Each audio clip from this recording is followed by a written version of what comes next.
Hi everyone, welcome to Somnary Tales. I'm Sammy, and I'm so happy you're here tonight. If you're ready to relax, unwind, and drift into a story, Chapter 5,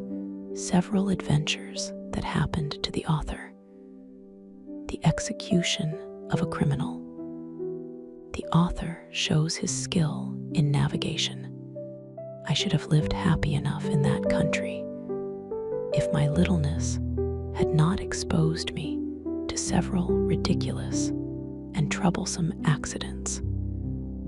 some of which I shall venture to relate. Glumdalclitch often carried me into the gardens of the court in my smaller box, and would sometimes take me out of it and hold me in her hand or set me down to walk. I remember, before the dwarf left the queen, he followed us one day into those gardens, and my nurse having set me down, he and I being close together, near some dwarf apple trees, I must needs show my wit by a silly allusion between him and the trees, which happens to hold in their language as it does in ours. Whereupon the malicious rogue, watching his opportunity when I was walking under one of them, shook it directly over my head, by which a dozen apples, each of them near as large as a Bristol barrel, came tumbling about my ears. One of them hit me on the back as I chanced to stoop, and knocked me down flat on my face. But I received no other hurt, and the dwarf was pardoned at my desire, because I had given the provocation. Another day, Glumdalclitch left me on a smooth grass plot to divert myself, while she walked at some distance with her governess. In the meantime, there suddenly fell such a violent shower of hail that I was immediately, by the force of it, struck to the ground. And when I was down, the hailstones gave me such cruel bangs all over the body, as if I had been pelted with tennis balls. However, I made a shift to creep on all fours and shelter myself by lying flat on my face on the lee side of a border of lemon thyme, but so bruised from head to foot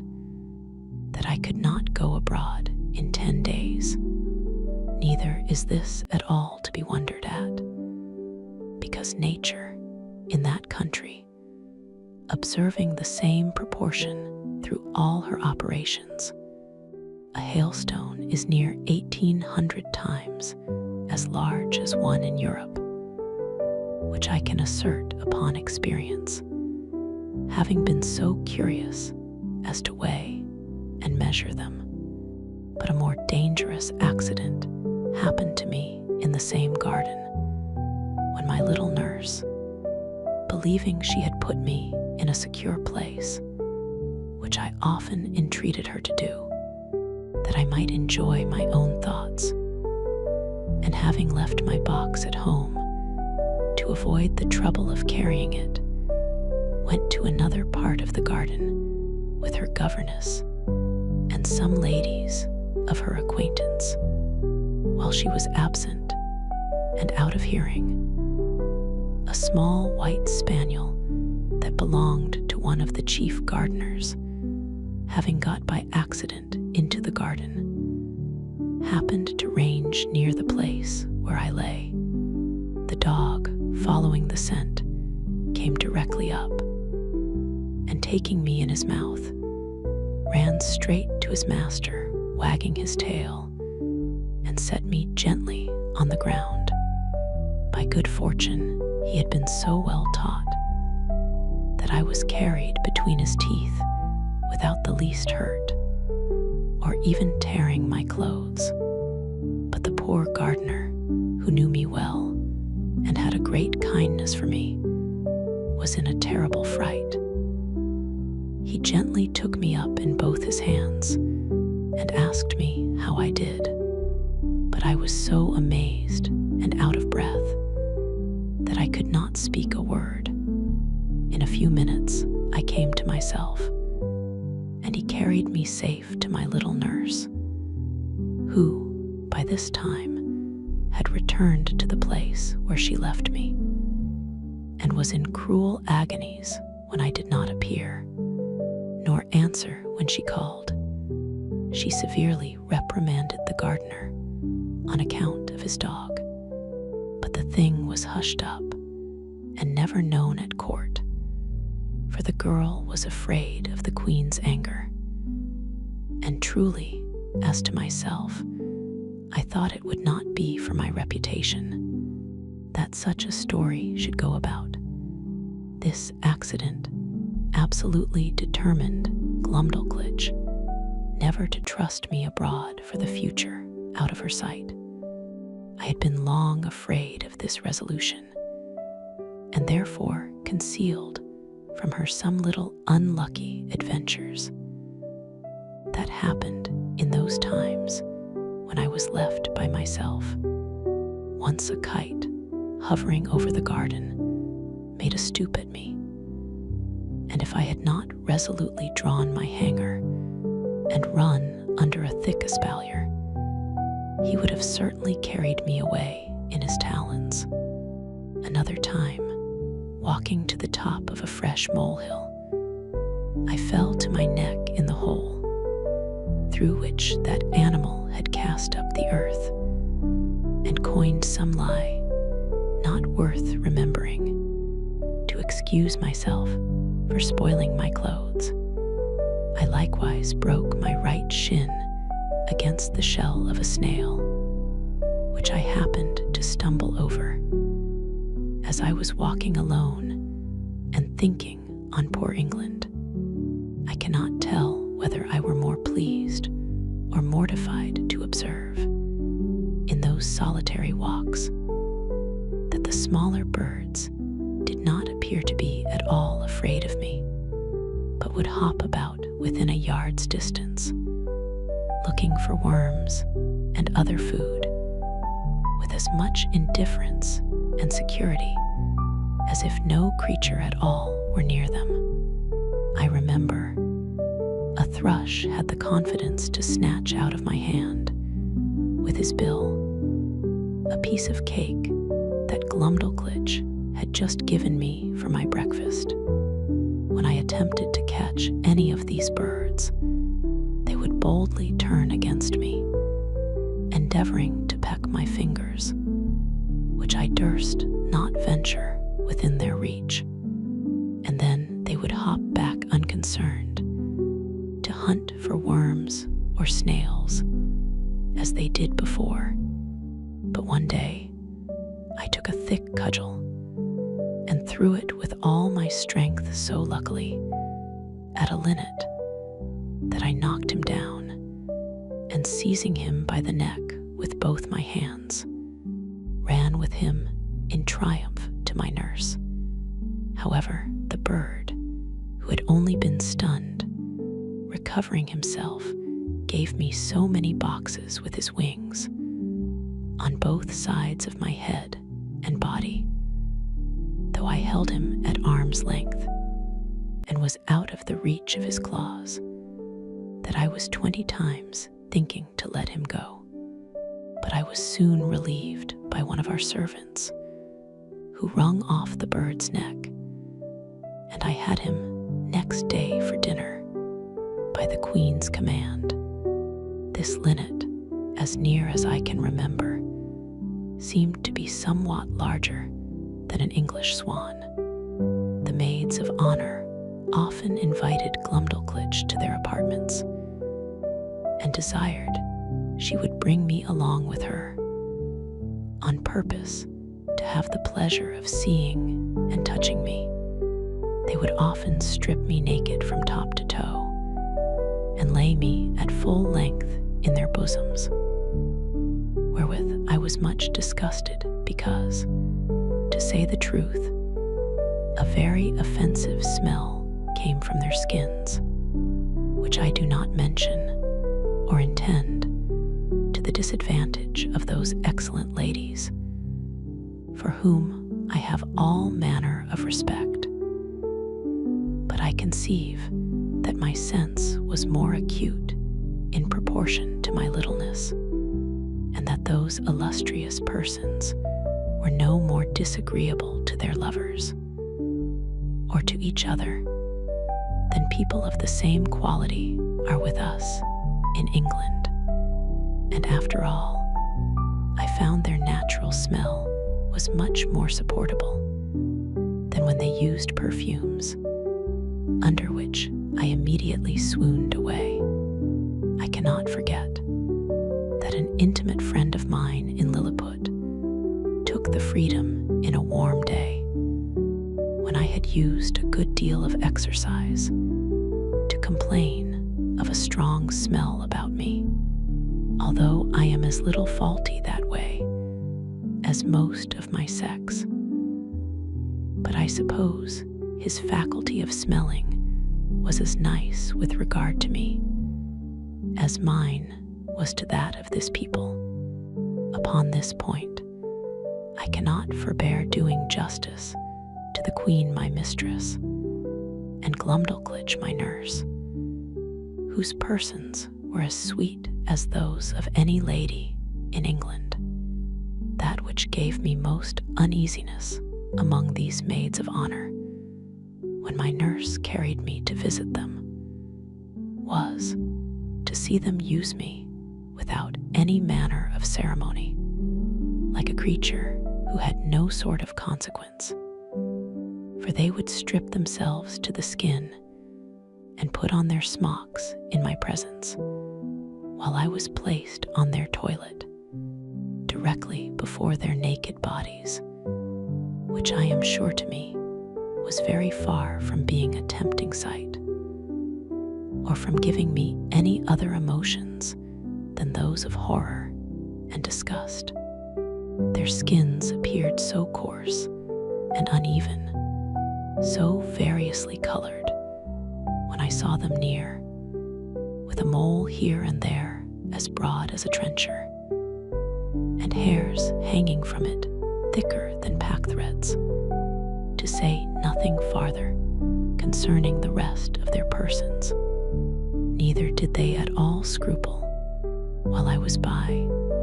to discharge what they had drank, to the quantity of at least 2 hogsheads, in a vessel that held above 3 tons. The handsomest among these maids of honor, a pleasant, frolicsome girl of 16, would sometimes set me astride upon one of her nipples, with many other tricks, wherein the reader will excuse me for not being over particular. But I was so much displeased that I entreated Glumdalclitch to contrive some excuse for not seeing that young lady any more. One day, a young gentleman, who was nephew to my nurse's governess, came and pressed them both to see an execution. It was of a man who had murdered one of that gentleman's intimate acquaintance. Glumdalclitch was prevailed on to be of the company, very much against her inclination, for she was naturally tender-hearted. And as for myself, although I abhorred such kind of spectacles, yet my curiosity tempted me to see something that I thought must be extraordinary. The malefactor was fixed in a chair upon a scaffold erected for that purpose, and his head cut off at one blow, with a sword of about 40 feet long. The veins and arteries spouted up such a prodigious quantity of blood, and so high in the air, that the great jet d'eau at Versailles was not equal to it for the time it lasted. And the head, when it fell on the scaffold floor, gave such a bounce as made me start, although I was at least half an English mile distant. The Queen, who often used to hear me talk of my sea voyages, and took all occasions to divert me when I was melancholy, asked me whether I understood how to handle a sail or an oar,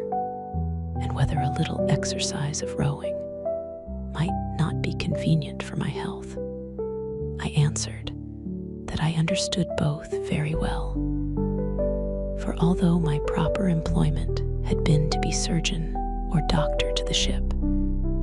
yet often, upon a pinch, I was forced to work like a common mariner. But I could not see how this could be done in their country, where the smallest wherry was equal to a first-rate man of war among us,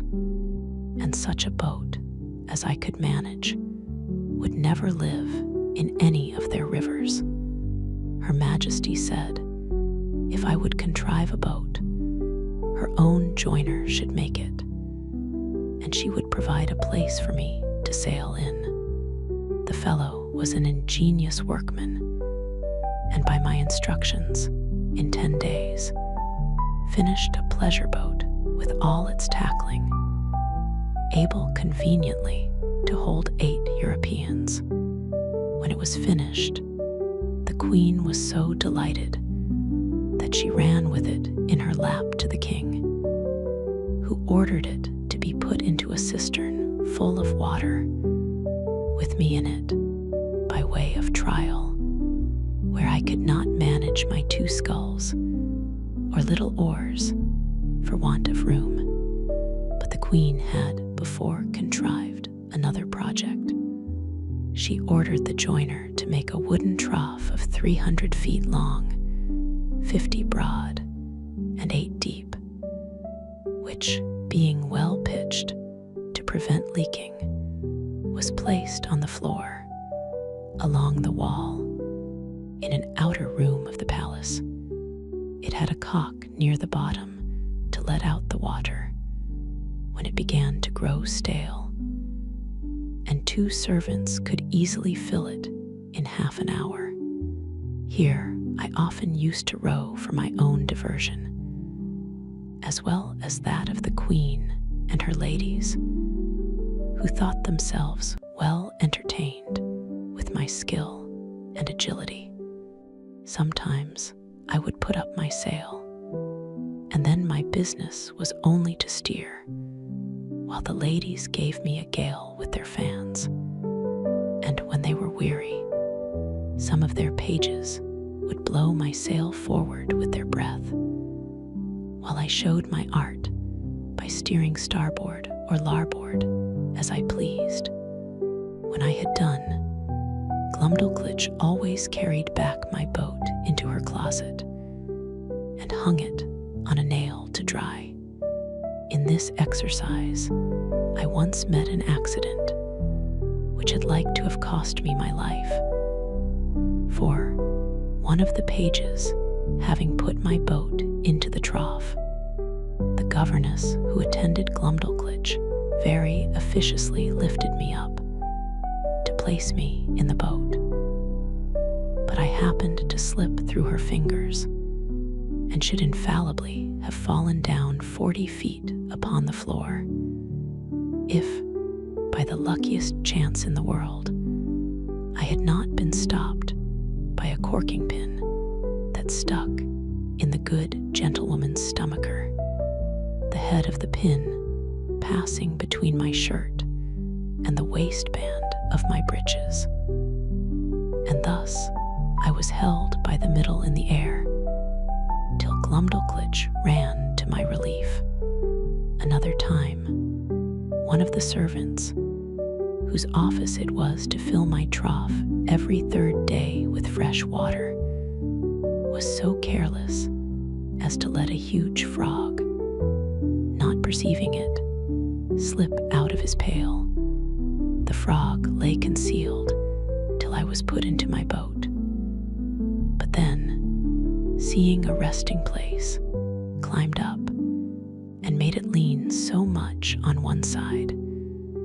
that I was forced to balance it with all my weight on the other to prevent overturning.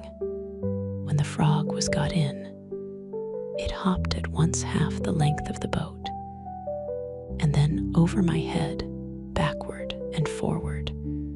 daubing my face and clothes with its odious slime.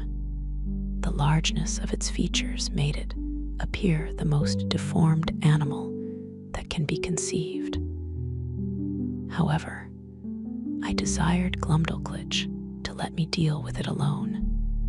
I banged it a good while with one of my sculls, and at last forced it to leap out of the boat. But the greatest danger I ever underwent in that kingdom was from a monkey who belonged to one of the clerks of the kitchen. Glumdalclitch had locked me up in her closet while she went somewhere upon business or a visit. The weather being very warm, the closet window was left open, as well as the windows and the door of my bigger box, in which I usually lived, because of its largeness and conveniency. As I sat quietly meditating at my table, I heard something bounce in at the closet window and skip about from one side to the other. Whereat,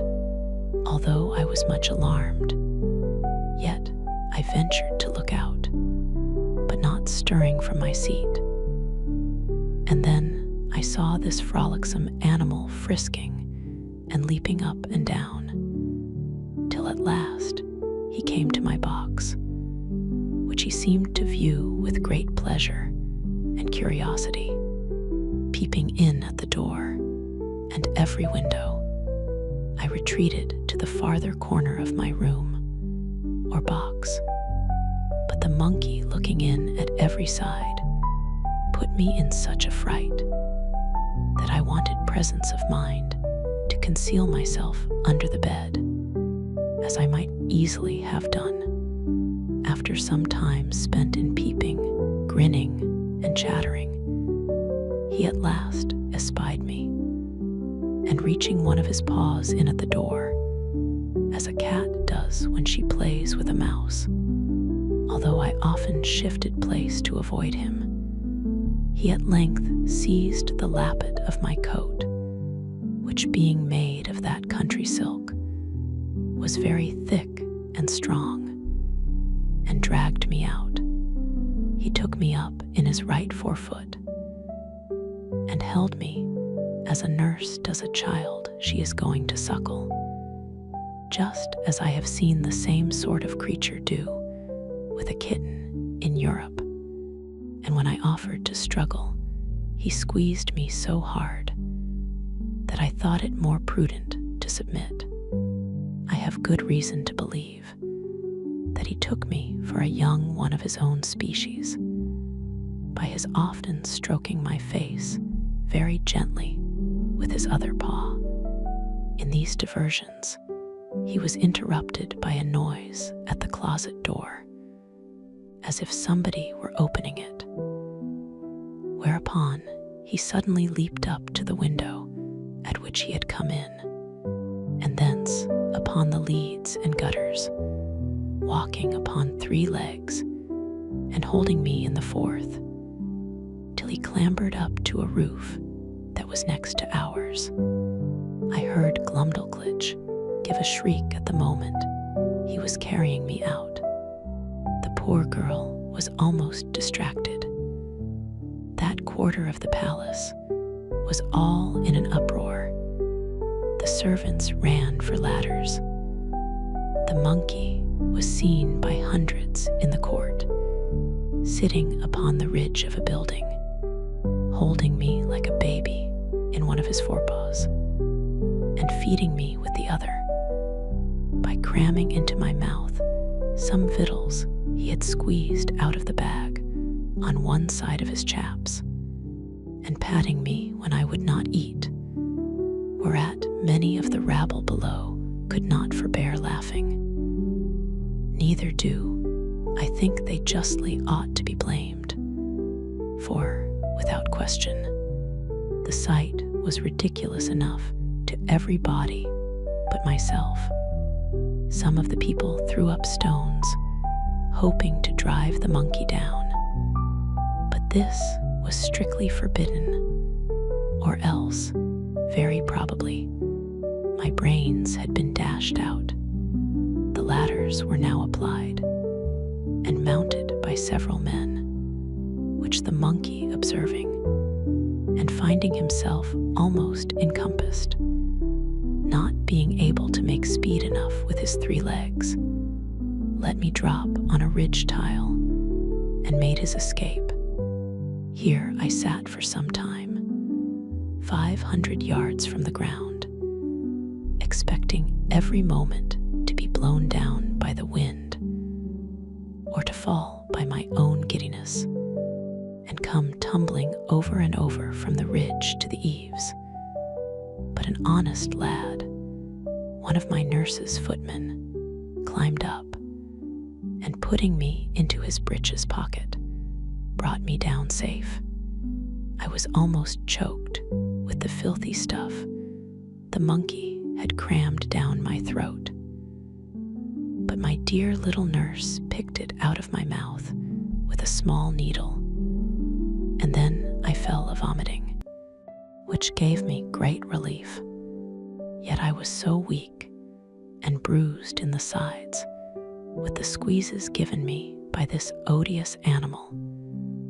that I was forced to keep my bed a fortnight. The king, queen, and all the court sent every day to inquire after my health, and Her Majesty made me several visits during my sickness. The monkey was killed, and an order made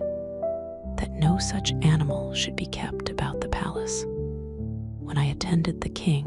after my recovery, to return him thanks for his favors, he was pleased to rally me a good deal upon this adventure. He asked me what my thoughts and speculations were while I lay in the monkey's paw, how I liked the victuals he gave me, his manner of feeding, and whether the fresh air on the roof had sharpened my stomach. He desired to know what I would have done upon such an occasion in my own country. I told His Majesty that in Europe we had no monkeys, except such as were brought for curiosity from other places, and so small that I could deal with 12 of them together if they presumed to attack me. And as for that monstrous animal with whom I was so lately engaged, it was indeed as large as an elephant. If my fears had suffered me to think so far as to make use of my hanger, looking fiercely and clapping my hand on the hilt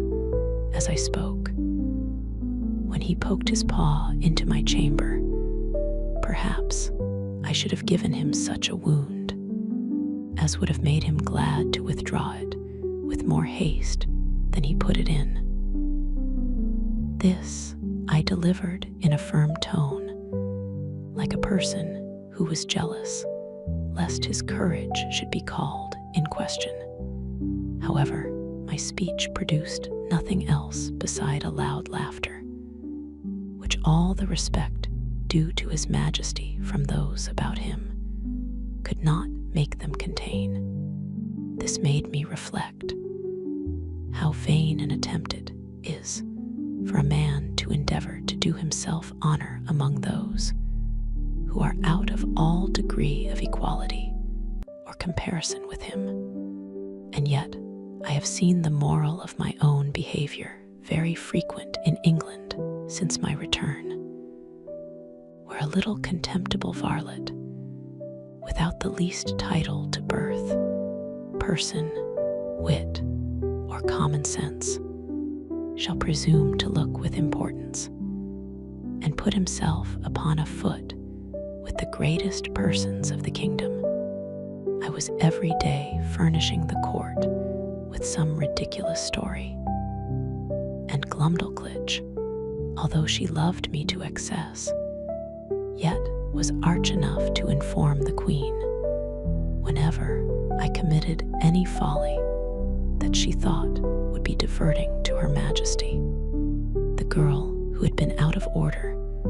was carried by her governess to take the air about an hour's distance, or 30 miles from town. They alighted out of the coach near a small footpath in a field, and Glumdalclitch setting down my traveling box, I went out of it to walk. There was a cow dung in the path, and I must need try my activity by attempting to leap over it.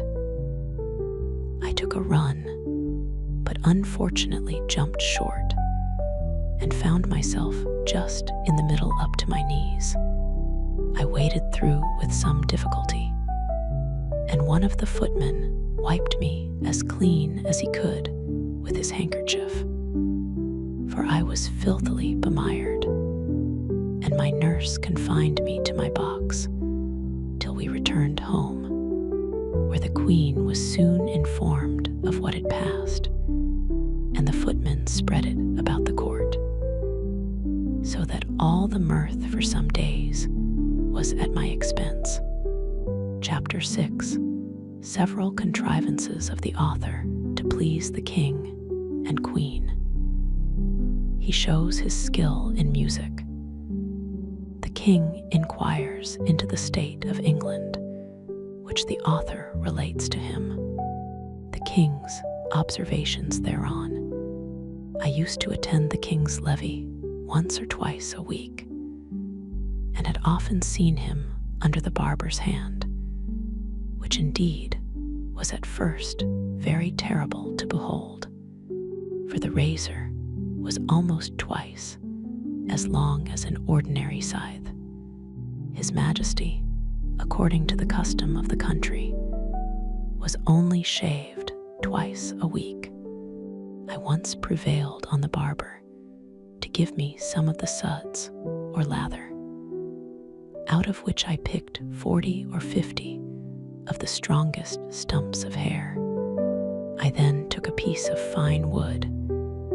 and cut it like the back of a comb, making several holes in it at equal distances, with as small a needle as I could get from Glumdalclitch. I fixed in the stumps so artificially, scraping and sloping them with my knife toward the points, that I made a very tolerable comb, which was a seasonable supply, my own being so much broken in the teeth that it was almost useless. Neither did I know any artist in that country so nice and exact as would undertake to make me another. And this puts me in mind of an amusement, wherein I spent many of my leisure hours. I desired the queen's woman to save for me the combings of her majesty's hair, whereof in time I got a good quantity.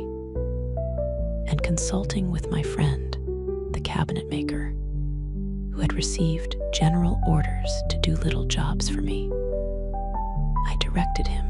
to make 2 chair frames, no larger than those I had in my box, and to bore little holes with a fine awl round those parts where I designed the backs and seats. Through these holes I wove the strongest hairs I could pick out, just after the manner of cane chairs in England. When they were finished, I made a present of them to Her Majesty, who kept them in her cabinet and used to show them for curiosities, as indeed they were the wonder of every one that beheld them. The queen would have me sit upon one of these chairs, but I absolutely refused to obey her, protesting I would rather die than place a dishonorable part of my body on those precious hairs that once adorned Her Majesty's head. Of these hairs, as I had always a mechanical genius, I likewise made a neat little purse about 5 feet long, with Her Majesty's name deciphered in gold letters, which I gave to Glumdalclitch by the Queen's consent. To say the truth, it was more for show than use, being not of strength to bear the weight of the larger coins, and therefore she kept nothing in it but some little toys that girls are fond of. The king, who delighted in music, had frequent concerts at court, to which I was sometimes carried and set in my box on a table to hear them. But the noise was so great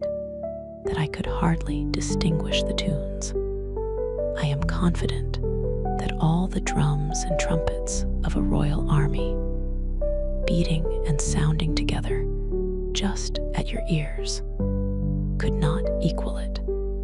My practice was to have my box removed from the place where the performers sat, as far as I could, then to shut the doors and windows of it, and draw the window curtains, after which I found their music not disagreeable. I had learned in my youth to play a little upon the spinet. Glumdalclitch kept one in her chamber, and a master attended twice a week to teach her. I called it a spinet because it somewhat resembled that instrument and was played upon in the same manner. A fancy came into my head that I would entertain the king and queen with an English tune upon this instrument, but this appeared extremely difficult,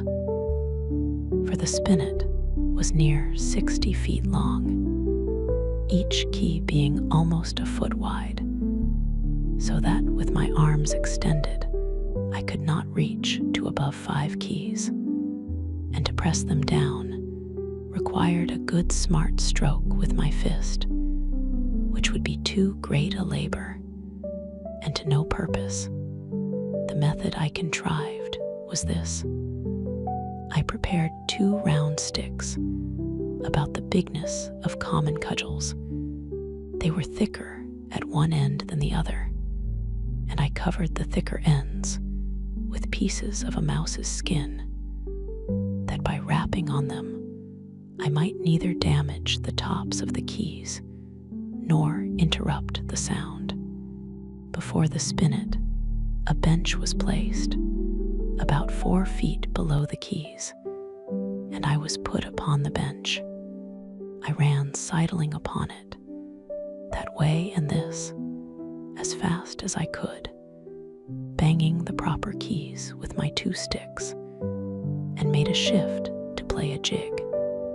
to the great satisfaction of both their majesties. But it was the most violent exercise I ever underwent, and yet I could not strike above 16 keys, nor consequently play the bass and treble together, as other artists do,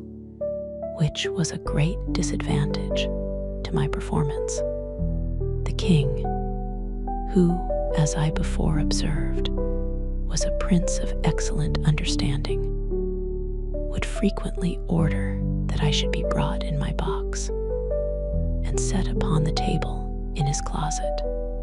He would then command me to bring one of my chairs out of the box and sit down within 3 yards distance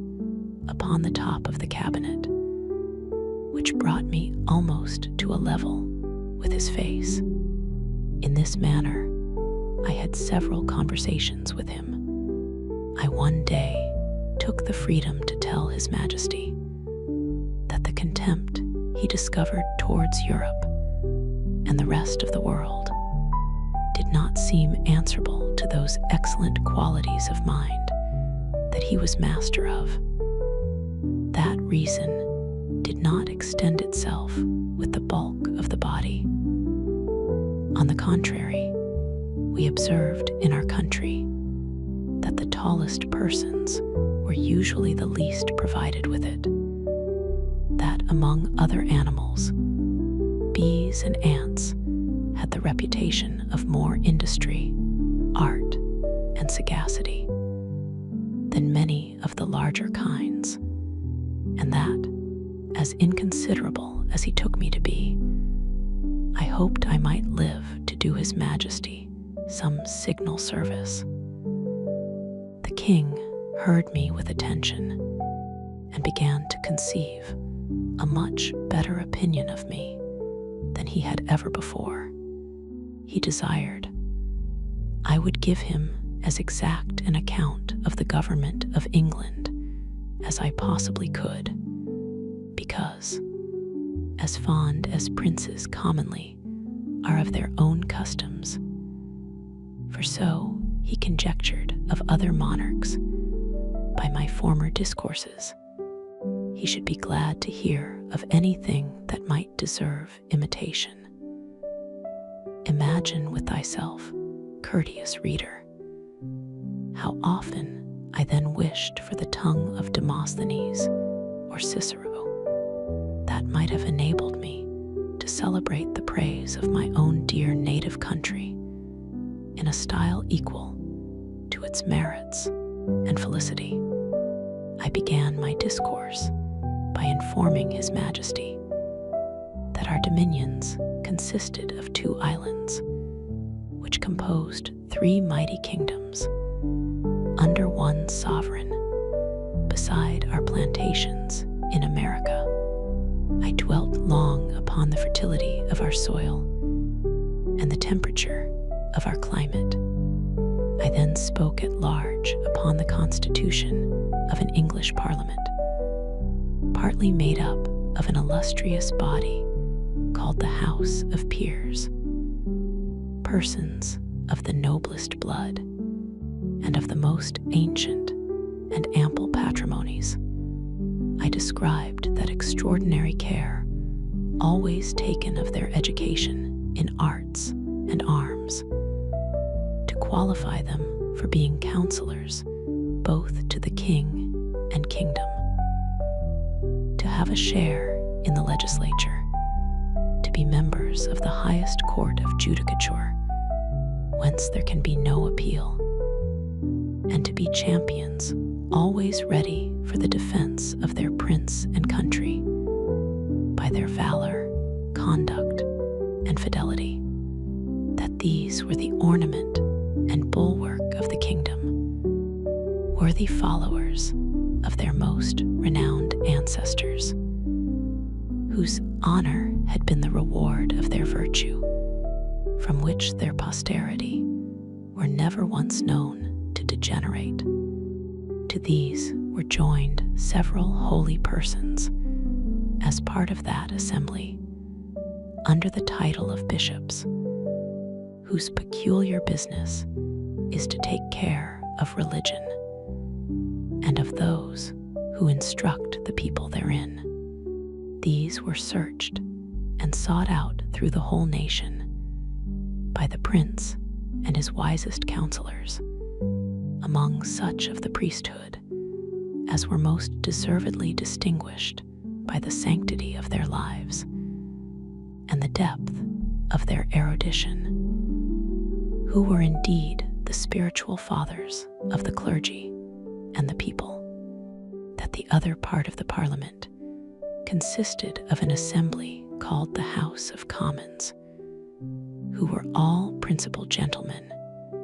freely picked and culled out by the people themselves, for their great abilities and love of their country, to represent the wisdom of the whole nation, and that these 2 bodies made up the most august assembly in Europe, to whom, in conjunction with the prince, the whole legislature is committed. I then descended to the courts of justice, over which the judges those venerable sages and interpreters of the law presided for determining the disputed rights and properties of men, as well as for the punishment of vice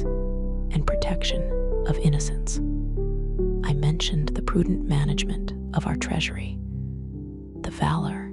and achievements of our forces by sea and land. I computed the number of our people by reckoning how many millions there might be of each religious sect or political party among us.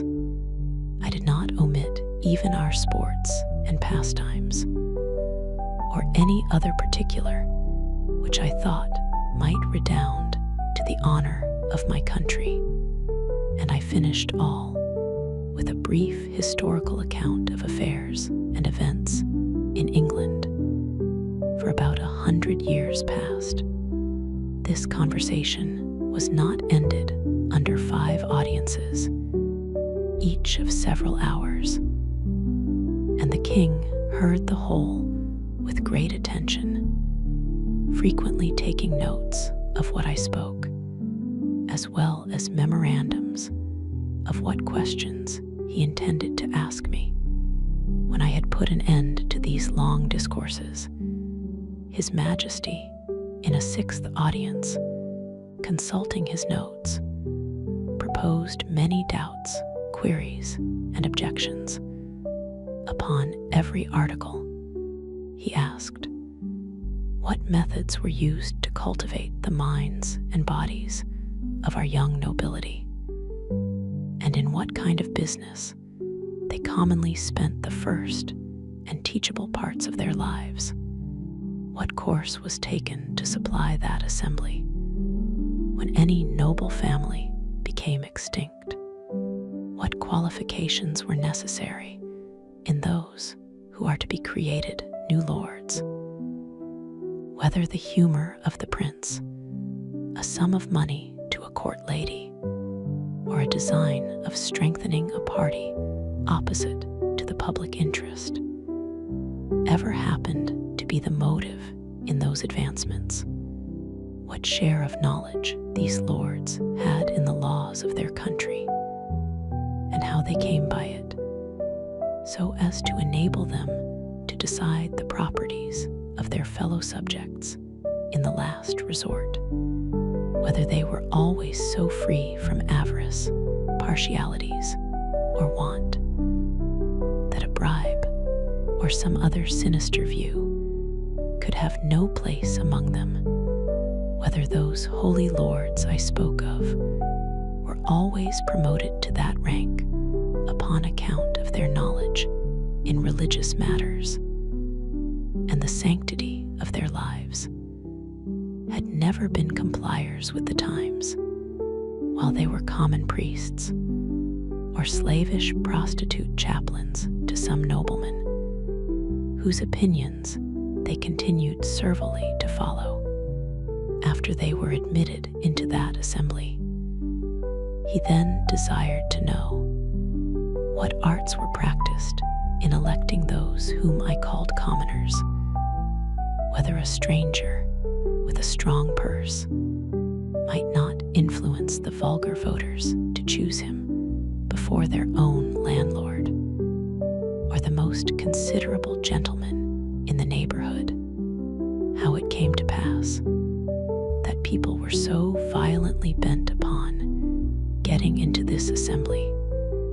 which I allowed to be a great trouble and expense, often to the ruin of their families, without any salary or pension, because this appeared such an exalted strain of virtue and public spirit that His Majesty seemed to doubt it might possibly not be always sincere, and he desired to know whether such zealous gentlemen could have any views of refunding themselves for the charges and trouble they were at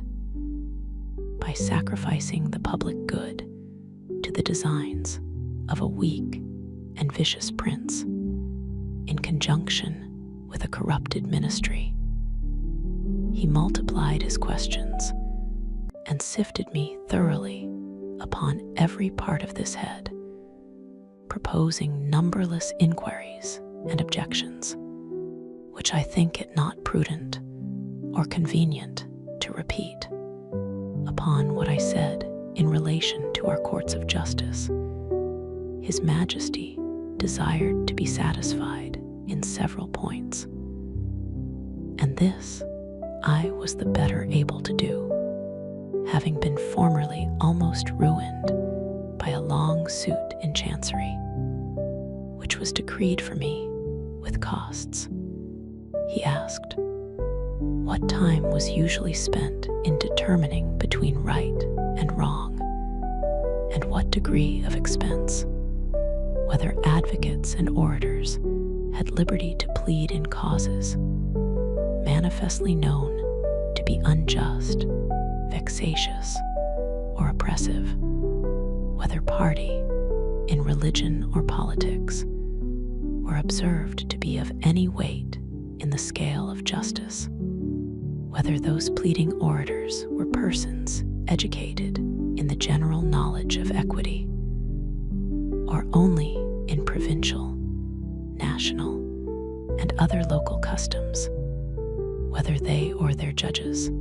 had any part in penning those laws, which they assumed the liberty of interpreting and glossing upon at their pleasure, whether they had ever, at different times, pleaded for and against the same cause, and cited precedents to prove contrary opinions, whether they were a rich or a poor corporation,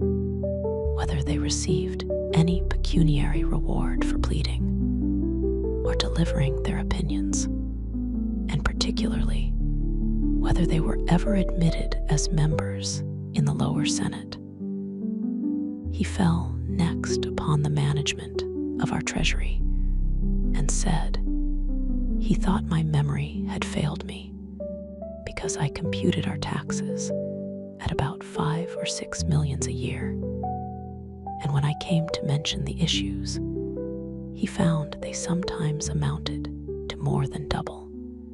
for the notes he had taken were very particular in this point, because he hoped, as he told me,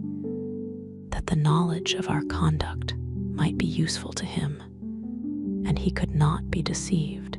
in his calculations. But if what I told him were true, he was still at a loss how a kingdom could run out of its estate like a private person. He asked me who were our creditors and where we found money to pay them. He wondered to hear me talk of such chargeable and expensive wars, that certainly we must be a quarrelsome people, or live among very bad neighbors, and that our generals must needs be richer than our kings. He asked what business we had out of our own islands, unless upon the score of trade or treaty, or to defend the coasts with our fleet. Above all, he was amazed to hear me talk of a mercenary standing army in the midst of peace and among a free people. He said, if we were governed by our own consent in the persons of our representatives, he could not imagine of whom we were afraid or against whom we were to fight, and would hear my opinion whether a private man's house might not be better defended by himself, his children, and family than by 6 rascals picked up at a venture in the streets for small wages, who might get 100 times more by cutting their throats. He laughed at my odd kind of arithmetic, as he was pleased to call it, in reckoning the numbers of our people by a computation drawn from the several sects among us in religion and politics. He said he knew no reason why those who entertain opinions prejudicial to the public should be obliged to change, or should not be obliged to conceal them, and as it was tyranny in any government to require the first, so it was weakness not to enforce the second. For a man may be allowed to keep poisons in his closet, but not to vend them about for cordials. He observed that among the diversions of our nobility and gentry, I had mentioned gaming. He desired to know at what age this entertainment was usually taken up, and when it was laid down, how much of their time it employed, whether it ever went so high as to affect their fortunes, whether mean, vicious people, by their dexterity in that art, might not arrive at great riches, and sometimes keep our very nobles in dependence, as well as habituate them to vile companions, wholly take them from the improvement of their minds, and force them, by the losses they received, to learn and practice that infamous dexterity upon others. He was perfectly astonished with the historical account I gave him of our affairs during the last century, protesting it was only a heap of conspiracies, rebellions, murders, massacres, revolutions, banishments, the very worst effects that avarice, faction, hypocrisy, perfidiousness, cruelty, rage, madness, hatred, envy, lust, malice, and ambition could produce. His Majesty, in another audience, was at the pains to recapitulate the sum of all I had spoken, compared the questions he made with the answers I had given, then taking me into his hands and stroking me gently, delivered himself in these words, which I shall never forget, nor the manner he spoke them in. My little friend Grildrig, you have made a most admirable panegyric upon your country. You have clearly proved that ignorance, idleness, and vice are the proper ingredients for qualifying a legislator, that laws are best explained, interpreted, and applied by those whose interest and abilities lie in perverting, confounding, and eluding them. I observe among you some lines of an institution which, in its original, might have been tolerable, but these half erased, and the rest wholly blurred and blotted by corruptions. It does not appear, from all you have said, how any one perfection is required toward the procurement of any one station among you,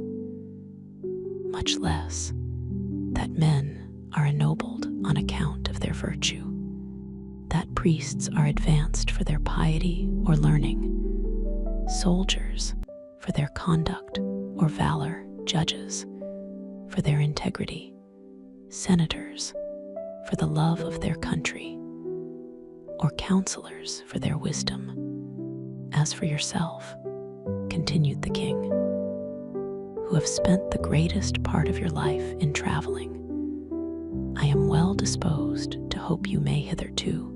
have escaped many vices of your country, but by what I have gathered from your own relation, and the answers I have, with much pains, wrung and extorted from you, I cannot but conclude the bulk of your natives to be the most pernicious race of little odious vermin that nature ever suffered to crawl upon the surface of the earth.